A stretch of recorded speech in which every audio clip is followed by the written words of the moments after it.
دوستو، جب بھی ہم براعظم افریقہ کا نام سنتے ہیں تو ہمارے دماغ میں ایسے ممالک آتے ہیں جو کرپشن، غربت اور خانہ جنگی کی وجہ سے تباہ حال ہیں۔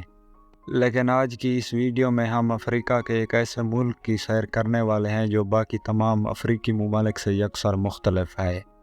یہاں پر نہ تو کوئی خانہ جنگی ہے اور نہ ہی کرپشن جیسے کوئی مسائل۔ اس ملک میں ترقی کی شرح باقی تمام افریقی ممالک سے کہیں زیادہ ہے۔ یہی وجہ ہے کہ بہت سے لوگ اسے افریقہ کا سنگاپور بھی کہتے ہیں۔ ہم بات کر رہے ہیں افریقی ملک روانڈا کی۔ روانڈا سنٹرل افریقہ میں واقع ایک چھوٹا سا زمین بند ملک ہے۔ اس ملک کو عام طور پر the land of thousand hills کے نام سے بھی جانا جاتا ہے۔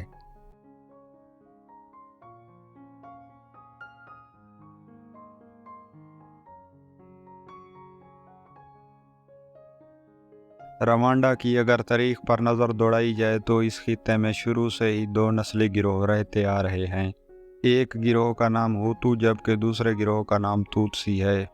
ان دونوں گروہوں کے رسم و رواج ایک دوسرے سے مختلف ہیں اور ان گروہوں کی آپس میں بھی بالکل نہیں بنتی۔ بس اسی چیز کا فائدہ یورپین طاقتوں نے بھرپور اٹھایا۔ 18ویں اور 19ویں صدی میں جب یورپی ممالک دنیا بھر میں اپنی اپنی کالونیاں بنا رہے تھے تو روانڈا بھی ان یورپی طاقتوں کے حملوں سے محفوظ نہ رہا۔ 1890 میں اس خطے پر جرمنی نے قبضہ کیا جبکہ 1916 میں یہ علاقہ بیلجیم کے کنٹرول میں چلا گیا۔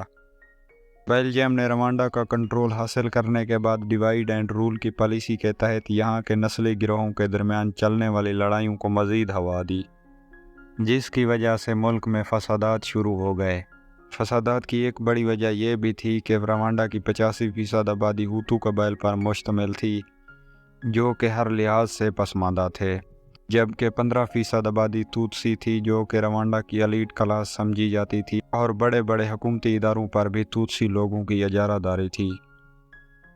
اس کے علاوہ کچھ انتہا پسند سیاستدانوں اور روانڈا کے میڈیا نے جلتی پر تیل کا کام کیا، جس کی وجہ سے ہوتو اور توتسی کمیونٹی میں نفرت بڑھتی ہی چلی گئی اور اس نفرت کا مظاہرہ 1994 کے فسادات کی صورت میں دنیا کے سامنے آیا۔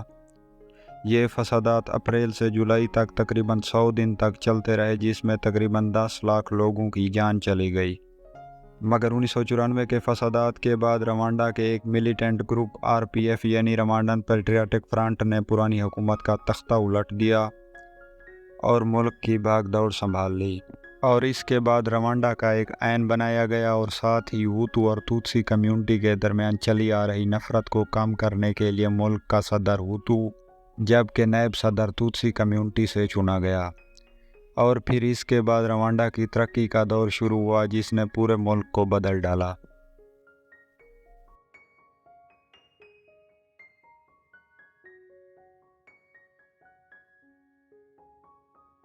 اگر بات روانڈا کے محل وقوع کی جائے تو اس کے مغرب میں کانگو، شمال میں یوگانڈا، مشرق میں تنزانیہ اور جنوب میں برونڈی واقع ہے۔ روانڈا ایک زمین بند ملک ہے اور اس کی سرحد سمندر کے ساتھ نہیں لگتی۔ روانڈا کا کل رقبہ 26,338 مربع کلومیٹر ہے اور رقبے کے لحاظ سے یہ ملک دنیا میں 144 نمبر پر شمار کیا جاتا ہے۔ روانڈا کی کل آبادی 1,26,00,000 افراد پر مشتمل ہے اور آبادی کے لحاظ سے یہ ملک دنیا میں 76 نمبر پر شمار ہوتا ہے۔ روانڈا کے تقریباً 20% لوگ شہروں میں جبکہ باقی 80% لوگ دیہاتوں میں رہتے ہیں اور کھیتی باڑی کر کے گزر بسر کرتے ہیں۔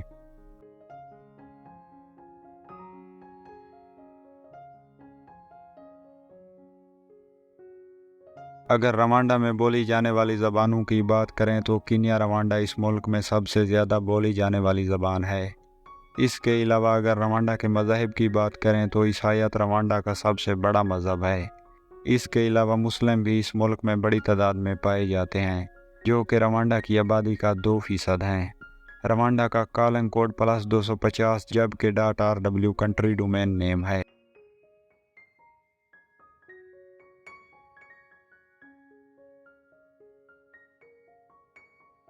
کیگالی روانڈا کا دارالحکومت اور سب سے بڑا شہر ہے۔ اسے افریقہ کے سب سے منظم شہروں میں سے ایک سمجھا جاتا ہے۔ یہ شہر اتنا صاف ستھرا ہے کہ اس کی سڑکوں پر آپ کو کوڑا کرکٹ کہیں نہیں ملے گا۔